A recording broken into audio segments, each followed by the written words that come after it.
My name is Victoria Sterling, and I should have known my wedding day would end with federal agents in handcuffs. Not on me, on my new mother-in-law. The morning started perfectly. Ivory silk dress, hand-sewn pearls, hair that had taken 3 hours to achieve the kind of effortless elegance that only comes from meticulous planning. I stood in the bridal suite of the Grandview estate, adjusting my grandmother's vintage earrings, when my phone buzzed with a message I'd been expecting for weeks. Package delivered. All clear for today. Enjoy your wedding. Agent Martinez. I deleted the message immediately, the way I'd been trained. Today wasn't about work. Today was about marrying David, the man who'd somehow fallen in love with the version of me I could actually show him. The art restoration specialist, the quiet academic, the woman who spent her days with Renaissance paintings and Byzantine manuscripts. Not the woman who'd spent the last 5 years infiltrating international art trafficking rings for the FBI. The ceremony was flawless. David's eyes never left mine as we exchanged vows under the rose arbor his mother had insisted upon. His father, Senator William Cross, beamed with political precision. His mother, Margaret Cross, dabbed at her eyes with a monogrammed handkerchief, every tear calculated for maximum photogenic effect. I should have paid more attention to the way she watched me during the kiss. Not with joy, but with something sharper. Something that looked like suspicion wrapped in social propriety. The reception flowed like expensive champagne, smooth, intoxicating, and designed to impress.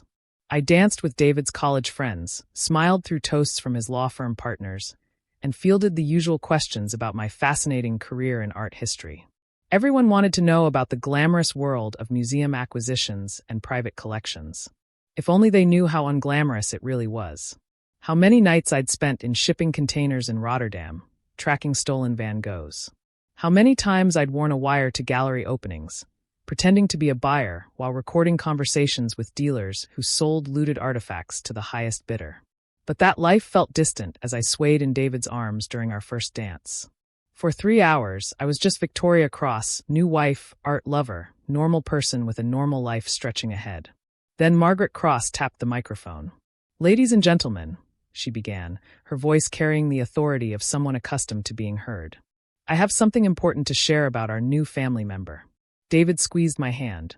"What's she doing?" he whispered. I didn't answer because something cold was spreading through my chest.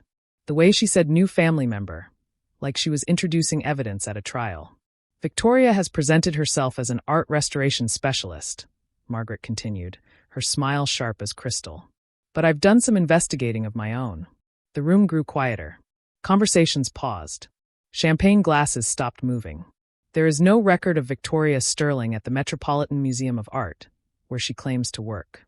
No record at the Smithsonian. No published papers, no restoration credits, no professional certifications I can verify. My throat tightened. Of course there weren't records. My cover was bulletproof, but it was still a cover. The FBI had created Victoria Sterling, art specialist, to give me access to the circles where stolen masterpieces changed hands for millions. What I did find, Margaret's voice rose, were inconsistencies. Gaps. Stories that don't add up. David's hand dropped from mine. "Victoria?" His voice was barely audible. I opened my mouth to respond, but Margaret wasn't finished. "I believe this woman has married my son under false pretenses. She is not who she claims to be."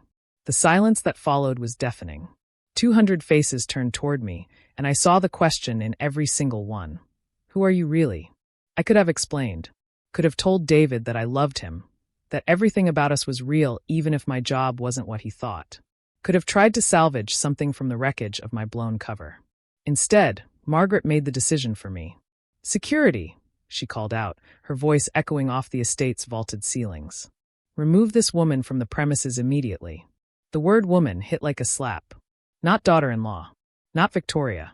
Not even her son's wife of 3 hours. Just this woman. 2 men in black suits appeared, actual security, not the ceremonial ushers. They moved toward me with professional efficiency, and I realized Margaret had planned this. She hadn't just investigated me. She'd prepared to have me physically removed from my own wedding reception. "Ma'am, you need to come with us," one of them said, reaching for my arm. That's when the training kicked in. Not the FBI training, the older training from childhood, from a mother who'd taught me never to go quietly when someone tried to diminish me. "Don't touch me," I said, stepping back. My voice carried clearly across the silent room. "Victoria, just go," David said, and those 3 words broke something in me that I hadn't known was still whole. "We'll figure this out later." Later. After I'd been dragged out of the ballroom in my wedding dress. After the humiliation had been completed in front of everyone who mattered to him. The security guard reached for me again, and this time I didn't step back. I said, "Don't touch me." He grabbed my arm anyway. That's when the door opened. Agent Martinez walked in like he owned the room, followed by 2 other agents I recognized but had never worked with directly. They moved with the kind of purpose that made conversations stop and made people instinctively step out of the way. "Release her immediately," Martinez said, his voice cutting through the stunned silence. "She's a federal asset under protection." The security guard's hand dropped from my arm like I'd caught fire. Martinez reached into his jacket and produced his badge, holding it high enough for the room to see. "Special Agent Carlos Martinez, Federal Bureau of Investigation. Agent Sterling is under federal protection during this operation." Agent Sterling. Not Victoria Sterling, art restoration specialist. Agent Sterling, federal law enforcement. The silence that followed was different from before. This wasn't the silence of social embarrassment. This was the silence of people realizing they'd stumbled into something much bigger than a family drama. Margaret's face had gone pale, but she recovered quickly. "Politicians' wives don't stay down long." "This is ridiculous," she said, though her voice had lost its commanding edge. "You're telling me she's some kind of federal agent?" Martinez looked at her with the kind of neutral expression that FBI agents perfect in training. "I'm telling you that attempting to forcibly remove a federal agent from a location compromises an ongoing investigation, which is a federal crime." He turned to me, and for the first time since I'd known him, there was something almost gentle in his eyes. "Agent Sterling, are you injured?" I looked down at my arm where the security guard had grabbed me. There would be bruises tomorrow, 5-finger marks on skin that should have been marked only by my new husband's hands. "I'm fine," I said. "Good. We need to debrief you on the Castellano seizure. The package you helped us deliver contained evidence that led to arrests in 3 countries today. 17 people in custody, 42 stolen artworks recovered, estimated value over $200 million. He said it loud enough for everyone to hear. Loud enough for David to understand that whatever I'd been hiding, it wasn't fraud or deception for personal gain. 17 people? David's voice was hoarse. Martinez nodded. "Your wife has been instrumental in dismantling one of the largest international art trafficking rings in history. Her work has returned stolen cultural artifacts to their rightful owners and put some very dangerous people in prison." I watched David's face as the pieces clicked into place. The business trips I couldn't explain. The phone calls I had to take in private. The way I always knew too much about art theft cases that made the news. "The Metropolitan Museum position was her cover," Martinez continued. "Maintained by the Bureau to give her access to the networks she needed to infiltrate. Everything she told you about loving art, about wanting to preserve history, that was real. The lies were only about how she did it." Margaret found her voice again. "You're saying my son married an FBI agent?" "I'm saying your son married a federal agent who has spent 5 years of her life putting herself in danger to recover stolen masterpieces and prosecute international criminals. Agent Sterling has personally recovered works by Monet, Picasso, and Van Gogh that were stolen from Jewish families during World War II. She's returned them to survivors and their descendants." The room was so quiet I could hear my own heartbeat. Martinez stepped closer to me. "The operation is complete as of today. Your cover can be officially retired if you choose. You're free to resume your real life." My real life. I looked around the room, at David, whose face showed confusion and hurt and something that might have been pride, at Margaret, whose certainty had crumbled into stunned silence, at 200 wedding guests who had just learned that the bride they'd been celebrating was someone else entirely. "What happens now?" I asked. Martinez glanced at Margaret, then at the security guards who were still standing frozen near the wall. "Now, Mrs. Cross, you have a choice. You can apologize to Agent Sterling for the assault. Yes, having security forcibly grab a federal agent constitutes assault, and we can consider this a misunderstanding. Or we can discuss this further at the federal building." Margaret's mouth opened and closed like she was trying to find words that no longer existed. David stepped forward. He looked at me, really looked at me, for the first time since his mother had started talking. "Victoria," he said softly. "Is it still Victoria?" I nodded. That part was always real. He was quiet for a long moment. Then he said, "You've been risking your life to return stolen art to families who lost everything." "Yes. And you couldn't tell me because it would have compromised your safety and the investigation." "Yes." He looked at his mother, then back at me.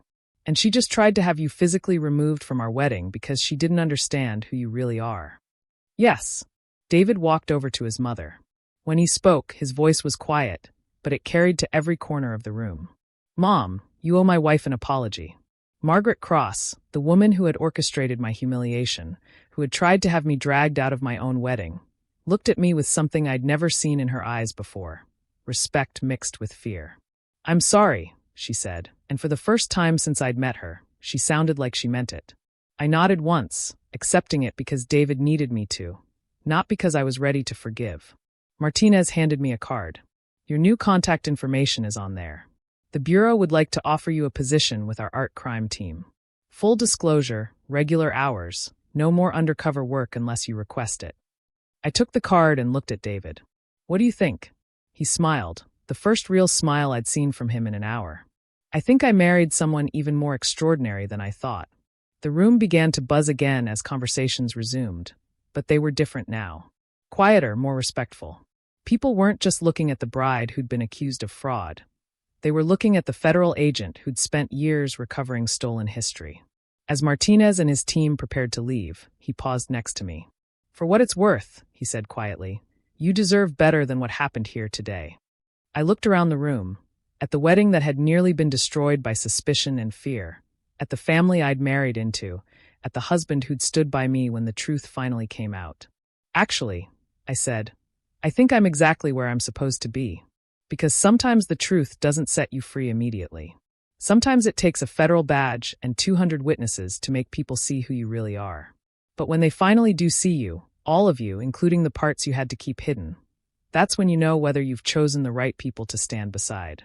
David took my hand, wedding ring catching the light, and led me back onto the dance floor.